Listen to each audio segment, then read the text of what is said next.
Pleasure to be here. Let's start with how you got involved in the civil rights movement. How I got involved in the civil rights movement. Okay. That story goes back to my high school days. I wrote an essay.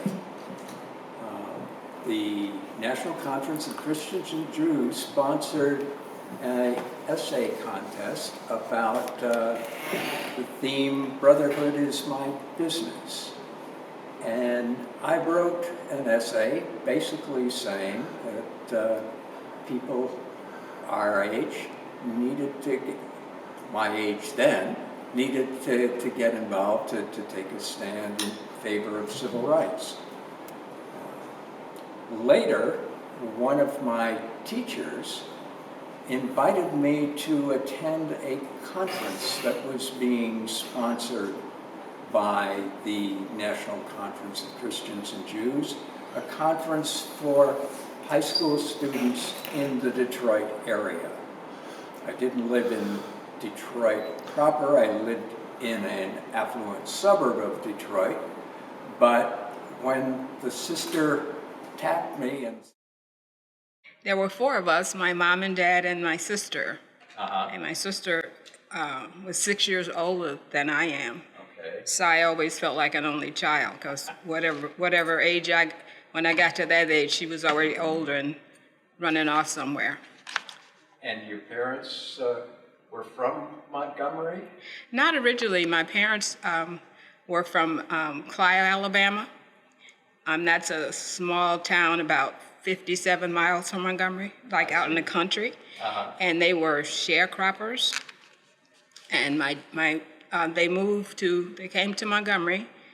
I heard this. I don't really know this. I was 6 months old. So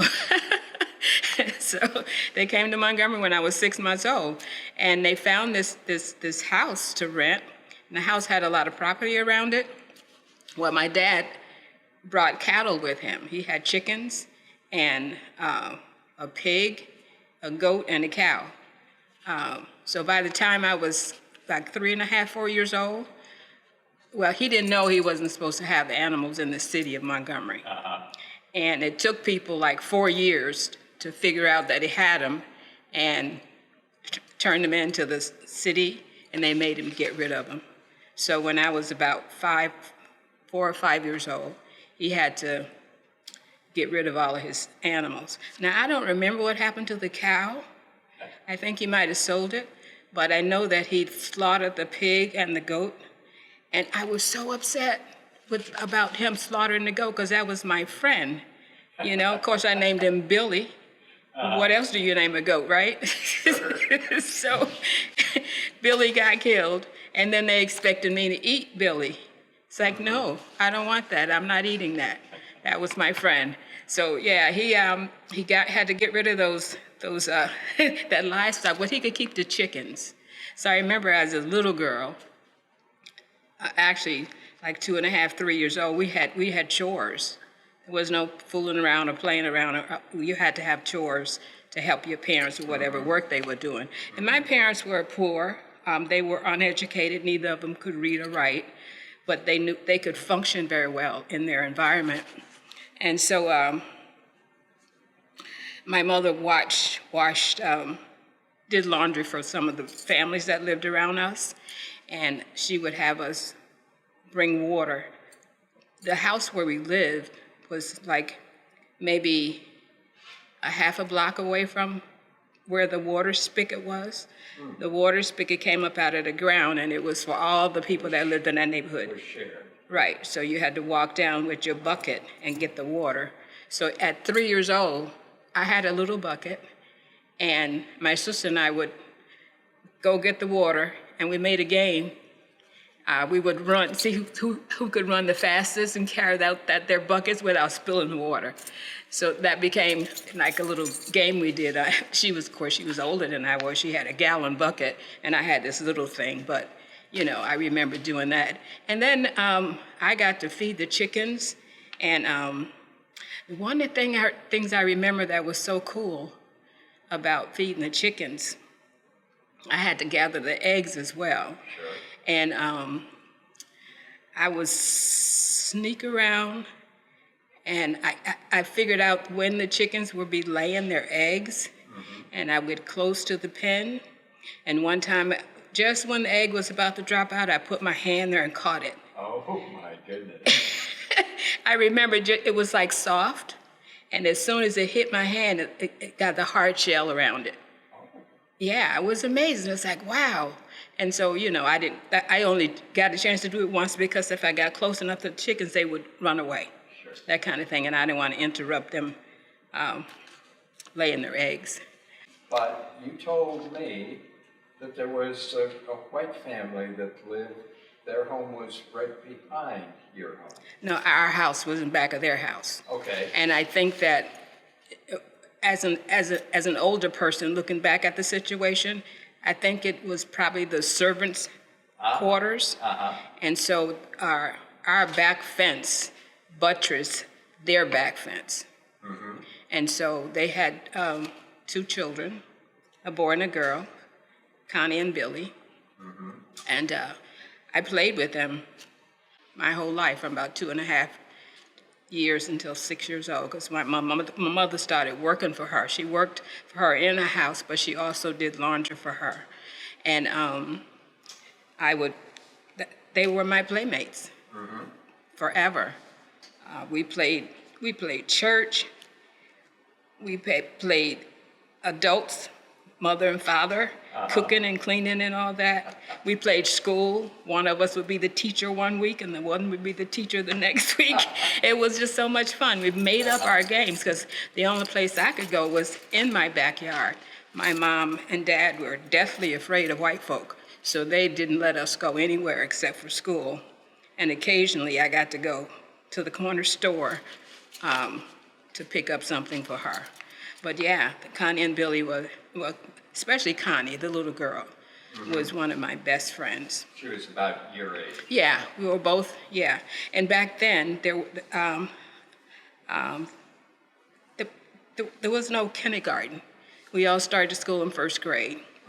And so when we started school, the first day, it was an interesting thing happened between us because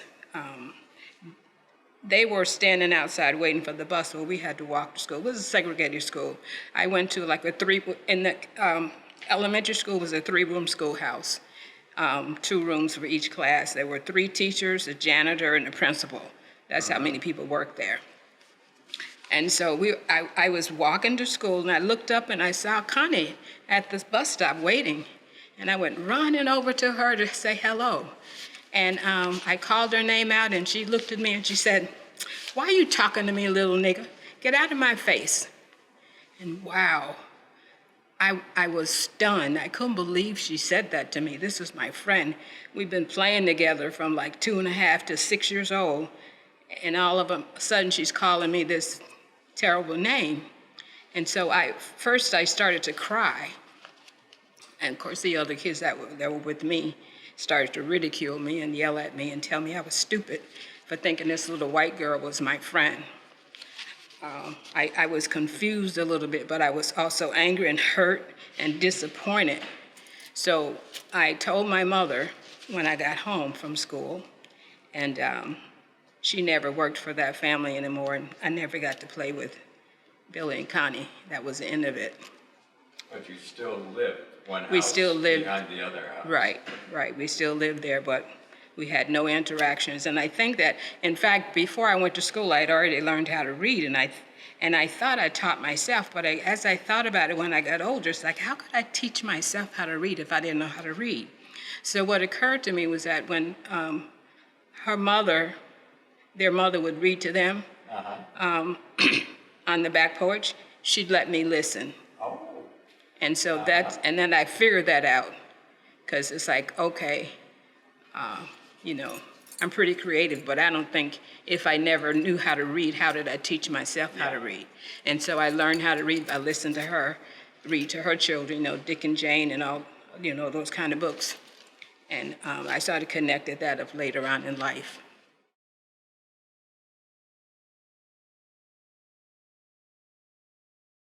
Yeah, all black school, all black teachers, you know, substandard books and everything was already used. Some of the pages were ripped out, names were written in them, all that kind of stuff. You know, it was, and I recognize that even at a young age. It's like if you get a school book and it's already overused, that didn't seem right to me. But you know, I was a kid then. I didn't know. I thought that was how it was supposed to be. At what age do you think you became aware of the civil rights movement? Well, actually, I was aware of it, but I didn't really know the extent of it until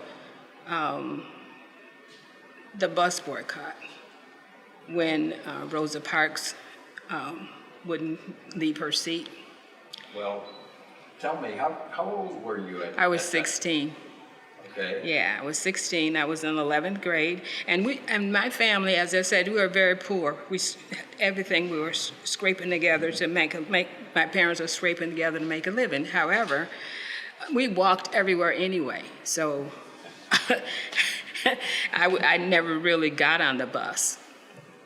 But I knew of people who rode the bus, and I had seen people being mistreated, because there were some times when people would, well, the way the bus system worked, the black people had to get on the front and pay their money, and they would have to get off and go to the back door in order to get in. And I had seen with my own eyes a few times when the bus driver would drive away and leave the person standing there, and they already had paid their dime. Yeah. And other times when, you know, you see young boys or men walking down the street, and a white person would be coming to face them, and they'd have to step off the sidewalk into the mud or whatever so that they could pass by on the sidewalk. And then they would also have to put their heads down so that they didn't look directly at the person. And so I sort of realized it then, but when I really got involved was because of when the bus boycott started, because I say I was just nosy. I wanted to know what was going on. We heard about it, and on the way from school that day, and I think that was the 5th of December, because the 1st of December is when she got arrested, and the 5th of December is when they decided to have a boycott for one day. Mm-hmm. And so the buses were parked in the roundabout at the Alabama State University. Uh-huh. And so some friends and I, we put our pennies together, bought some eggs, and threw it at the buses and just watched the yellow run down, you know. That was our way of protesting whatever we thought we were doing. But, you know, it didn't last long because we only had enough money for 1 dozen eggs. And there was about 4 of us. By the time each of us threw an egg, that was it. And so as I walked back and forth to school, there was this man named Eddie Posey who owned a taxi stand. And there was always so many people at this one office that he had. And so one day I just stopped in there to see what was going on and ask if I could do anything to help. And so, sure, I could do something to help, so they allowed me to volunteer. Uh-huh. Yeah, and so I call it a go for. Go do this, go do that, pick up that, take this here, sweep up, clean up, uh-huh. Sort papers, whatever there was to do in the space, I could do that. And then sometimes I would help walk people home with their groceries, help them to carry their stuff, you know, that kind of thing. And, you know, it was exciting for me. I felt a part of what was going on, although I didn't really know in my mind how significant it was and what was actually happening, but it felt good. I felt like I wanted to help. And so I did that for about, I would think 6 or 8 weeks. And then, of course, I had to move on and take care of my own life. Yeah, that's right. And a lot of people, especially the women, they did domestic work, and they were able to just pay the 10 cent that the bus cost to the cab company. And then, of course, the White Citizen Council or whomever they were made a law that they couldn't accept the 10 cents. But so many people donated funds to the cause, and they were able to do what they needed to do. And what amazed me was that they decided to just have it for one day. And it was so successful in that one day, it ended up being over 300 days and ended up changing history for all of us. It was exciting. Even at 16, I think that when I was 16, I was a little bit more naive than 16-year-olds are now. I didn't know very much. I hadn't seen very much. I hadn't been to many places. As I said, my parents kept us in the yard most of the time. The only way I got to go out was to go to school and back home. So I hadn't had any interactions with a whole lot of people, and I wasn't very sophisticated about anything, but it just felt good to me that I was able to go there and ask if I could help, and they said yes. And then be able to be in the same room with Rosa Parks and Dr. King and Mr. Nixon and Reverend Abernathy, all those people. You know, of course, they didn't know I was in the room, but I knew they were in the room, you know what I mean? And I think that if I had known it was going to be such a significant thing that happened in our country, I probably would have asked for an autograph, but I didn't even know the word autograph back then either. So it wouldn't have helped. Well, now you were a high school student at the time. Right. Were the other kids in high school, were they talking about the boycott? Were they excited about it?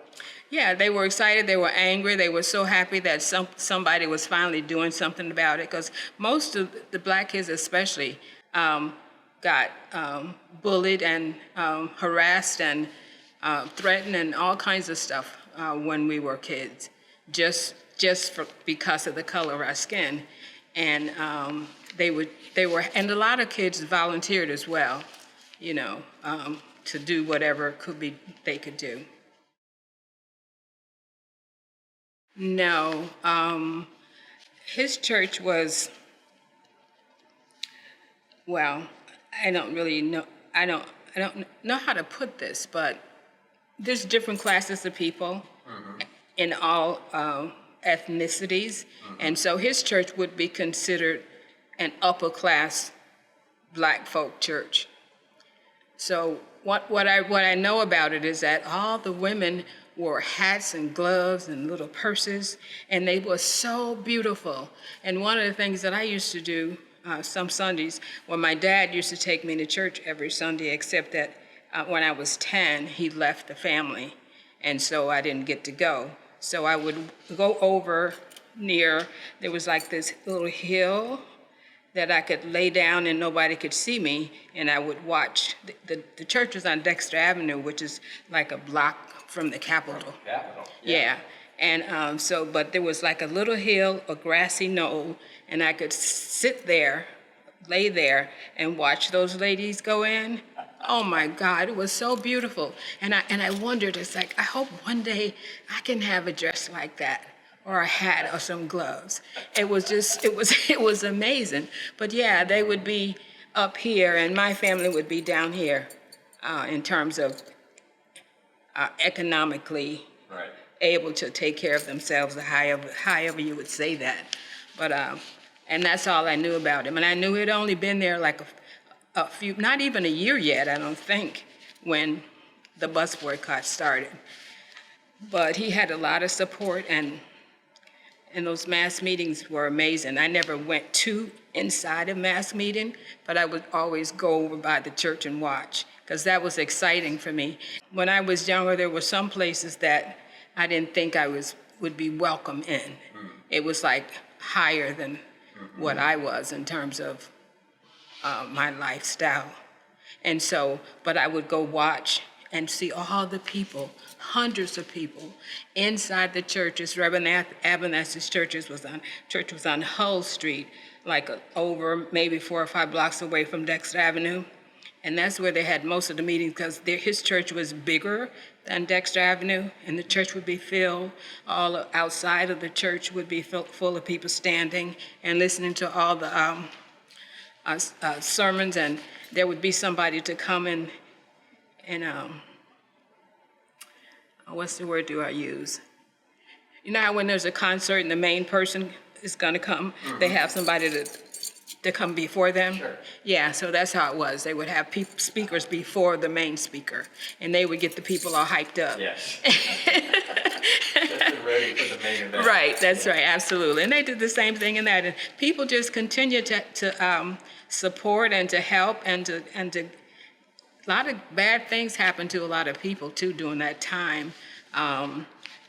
There was so much anger and hatred, and it was amazing how people were treated during that time.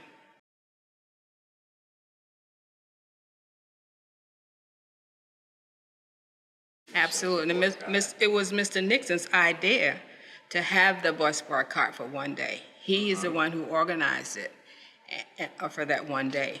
He was very integral in that whole process.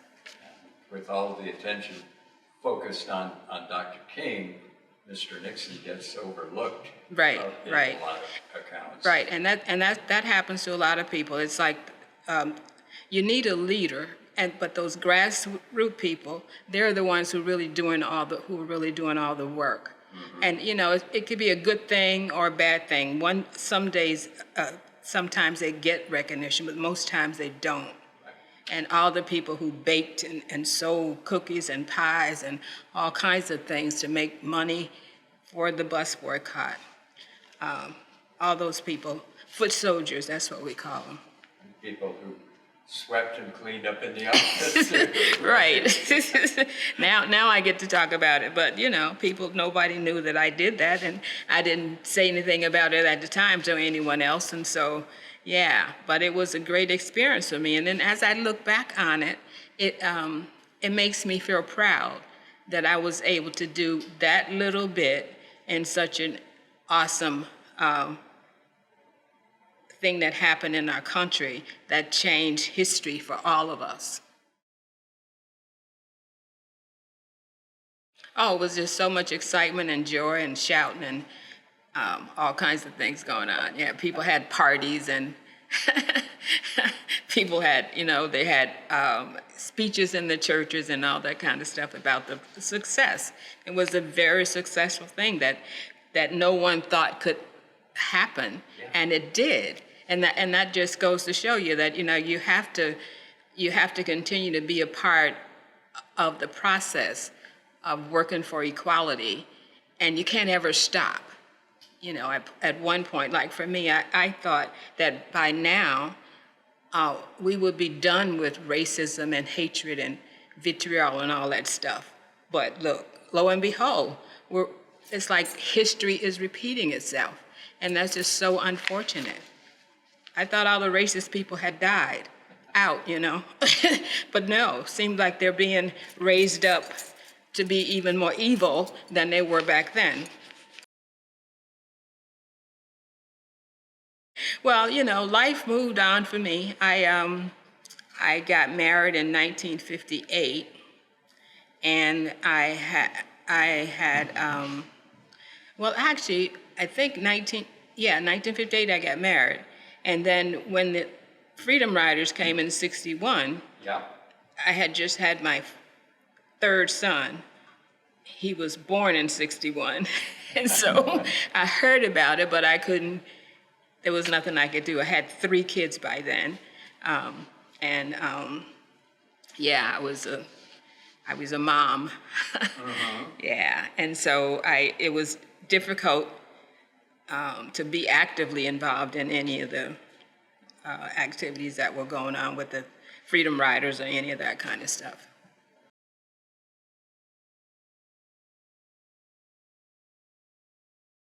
as a child back then, you could just listen to what people were saying and get an idea of what it was you wanted to focus on. And so as I was in the space where they were taking care of the folk who needed rides and Mr. Posey's cab company, I could hear them all talking about voting and why you should vote and all the things that they talked about. I was listening. And so when I turned 18, I attempted to register to vote in Montgomery. So I went down to register, filled out my form, paid my $5, because that's what it costs, $5. And I took the test. I think there's like 61 questions on the test.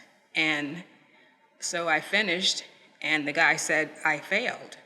And I asked him, what questions did I fail and how could I study so when I come back I could do better? And he said, oh, you don't need to know that. Just get out of here, gal. And so I left. And now I don't remember if there was a time period when I could go back, or if I was waiting to get another $5. Because back then, $5 was a whole bunch of money. And especially, if you were low income. And so I got my $5, and I think it was like maybe 4 or 5 months later, I went back to take the test again. And I failed it again. I don't know what questions I missed, or I have no idea because they wouldn't tell me. Just get out of here. You failed. Well, in Montgomery, the white folk didn't have to take a test. Just the black people. So whether they could read, write, or whatever, they didn't have to take a test. They just did what you did, sign up their names, and they could go ready to go vote. Okay. So that's the unjust part of it. Well, that happened in 1963. So my husband's mother lived in Albany. His mother and his aunt lived here. And they came to visit us. They came home to visit in August. And when they came, he had just been laid off from his job. He worked at Maxwell Air Force Base. And he had been laid off. And so his mom said to him, why don't you come back with us? There's plenty of jobs up in Albany. And so he did. So they came in August, and they brought my third son, Kenneth, with them. And so Monday afternoon, he called me and told me he had a job. So they left on Saturday, coming back up here. Just like that. Just like that. And that's what she said, come with me. You can get a job up there. And he had a job, so we prepared to come, and we came in October. We got here October 13th, 1963. We came on the Greyhound bus, and there were a bunch of angels on that bus, because I had 3 kids. Angels, you said? Angels on the bus, yeah, because they helped me tremendously. And I think about them often, how I had 3 little kids. One was a baby. He turned 1-year-old the day we got here. And so it was amazing how, and I'm thinking at this day and age, somebody would probably taken the kids and ran off with them. But people helped me. They stayed with them if I had to go to the bathroom. They helped me when I needed to transfer from one bus over to the other one with all my packages and stuff. So, yeah, and a couple of people even took my son and held him for a while because I had to hold him. We had 2 seats. Well, 2 of the kids were small enough to sit on one seat, and I sat on another seat, and I had to hold my son in my lap. Yeah, and so there were people on that bus that treated me like they knew me and helped me with my children. And I'm forever grateful to them, whoever they were. I don't know who they were. But, I got to Albany, and I sad to say I was just very, very, very, very, very disappointed. I couldn't believe when I got off that Greyhound bus, looking around that area, I thought I was going somewhere, and it was, it looked a whole lot different than where I came from. Mm-hmm. Yeah. Different good or different bad? Different bad. Yeah. Yeah. Yeah. What struck you? Well, the housing, the way the houses were all close to each other, and they all had different 3 or 4 floors, and you had to go up steps and all that stuff.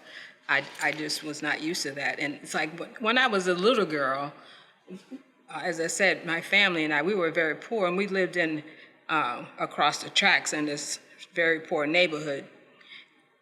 But after I got married, we lived in a different section of Montgomery, in a nicer place. And so I was disappointed that when I got here, the places where we could afford to live weren't nicer than the one I came from. I guess that's what I'm saying. Yeah. Mm-hmm.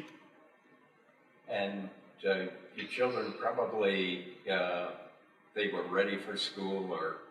Well, actually, only one was old enough to go to school At that time? at that time. At that time. Yeah. Okay. And the others were home. So I was a stay-at-home mom for most of the time.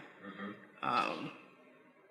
And then my oldest son, my kids went to St. Anne's Academy on 4th Avenue in Albany. Mm-hmm. And when he graduated 6th grade, he wanted to go to Christian Brothers Academy. And so that's when I got a full-time job so I could help to pay for his tuition to go there. Okay. So compare your education with your son's education. I think my education was substandard. I learned most of the things I learned it after I left high school. And of course, when I got here, actually, if I back up a little bit, I didn't actually finish high school in Montgomery. I finished 11th grade, but I was bullied and taunted and all that stuff. I decided I was not going back to school after 11th grade, and I didn't. I thought in my 16, 17-year-old mind that I could just go and get a job and take care of myself. I didn't know how important it was to have an education in order to get a job where you could take care of yourself. And so when I got here, I went back to school and got my GED, and then I enrolled in Hudson Valley Community College, and then in the College of St. Rose. I didn't. I needed to pass biology. I can never do that. but it's okay. I'm good. Okay. Yeah, I got a lot of experience. I have a lot of knowledge. My son went to Christian Brothers Academy, my oldest son, and he graduated in the top 5% of his class. Wow. He got a 4-year academic scholarship to Dartmouth. And so you had to be very proud of that. Absolutely. And then and the other kids, they all went to Albany High. And everybody's, they're adults now, they're working, they're taking care of themselves, they own their homes and stuff like that. So, they made out okay. So we got here in October 1963, and election was November. And we lived on McCarty Avenue in Albany South End, and down the road a piece from there was this building. It wasn't a big building, but it had 2 doors, and my husband's aunt, she said, "Oh, you got to come and vote." And I said, you can just vote? You don't have to take a test? She said, no, you just come and vote. You just fill out your name and stuff like that. And so she said, and you vote all Democrat. Just vote that line. I said, okay. And so I went, and sure enough, I filled out my information. And I went and voted. And I was leaving, and the young man at the door shook my hand and said, "Thank you so much for voting. We sure appreciate it." And he palmed me with a $5 bill. And so I opened my hand and let the money fall on the floor and walked out. And, well, I got a lashing, a verbal lashing from my aunt, who was angry, from my husband's aunt, who was angry with me that I didn't take the $5. That was supposedly from her point of view, that was my reason for voting, so I could get that $5 because we needed that $5. But then it flashed back to me that, you know, I paid $5 twice to try to vote, and if I can vote here for free, no, I don't want the money because my one vote counts just to get the opportunity to vote. And so that's my experience in Albany. So ever since then, November 1963, I've been voting for everything, school board, the local, whatever, whoever's running for office, I make sure I vote every year, every time. Because, you know, your one vote counts. It's so important to be able to say that, well, if that person won and you voted for them, you can be excited for them. If that person lost, that's okay, because your person might win next time. So you just have to be consistent about exercising your right to vote. Yeah, inquiring minds, I'm nosy.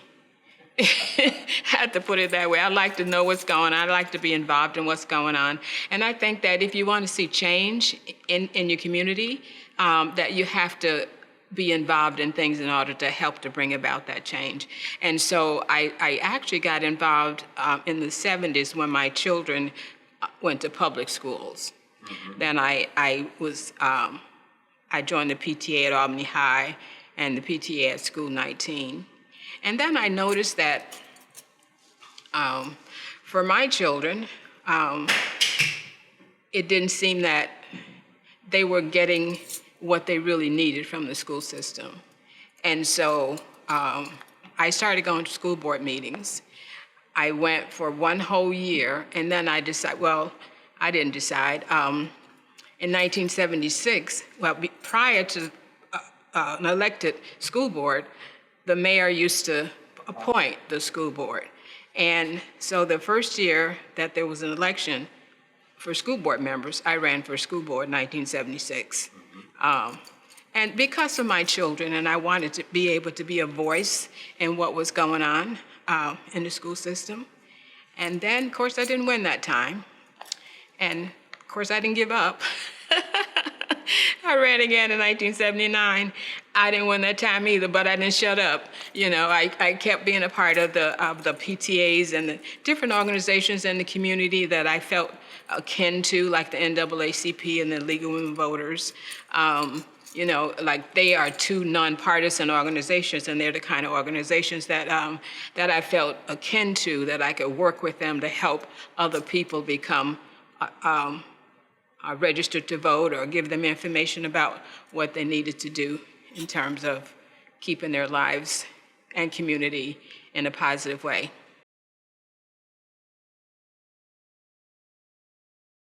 Yeah, that's why I didn't win. I knew that, and it's like I ran an independent candidacy the first time, both times, and when I went around to talk to people and do campaigning and stuff like that, that's how I figured out that even though we were having an election, it wasn't really an election, because the system, the mayor was still picking people who were going to win, and they had the what do you call them? Can't think of the names of the people who have minimal offices in the council people. No, not them. The committee people. The committee people, that's the word I'm looking for. The committee people, you know, would go around and get petitions for those folks and that they wanted to win, and that's how that happened. But it's okay. It wasn't okay, but it was okay. You know what I mean? Because I was able to be a part of it and put my views out there and have people hear and understand. And some of the folk who probably won a seat on the school board thought about some of the things that I said and how I ran my campaign, and perhaps they did some things because of me. I don't know that to be true, but it could be.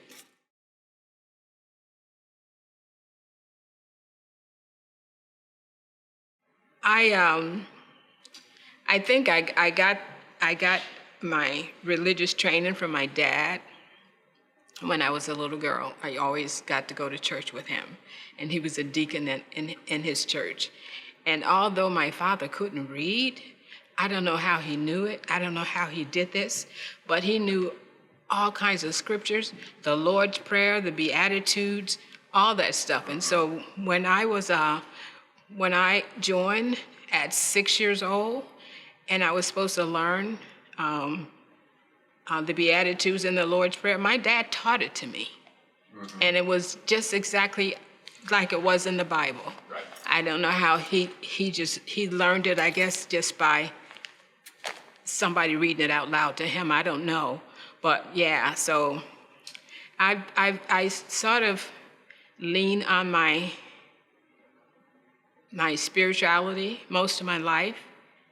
I have that little thing inside of me that lets me know what it is I should do and how I should be involved, and how I should be an advocate for those who are not able to be an advocate for themselves. And so, yeah, that's one of the things I love to do. But I've been, besides church, I've also been involved in numerous community agencies and on different boards of directors, and I served with the Capital Area Council of Churches Martin Luther King Scholarship Fund as its leader for 18 years. I was on the committee for 25 years, but I was the leader for 18 years of the Martin Luther King Scholarship Memorial Service Program. And what we did was celebrated his life, but celebrated it through raising money to give scholarships to students in the Capital District who would have an idea the kinds of things he believed in, and would sort of support his ideals. I did that for all that time. And then the other thing that, very proud of that. 25 years is a long time. And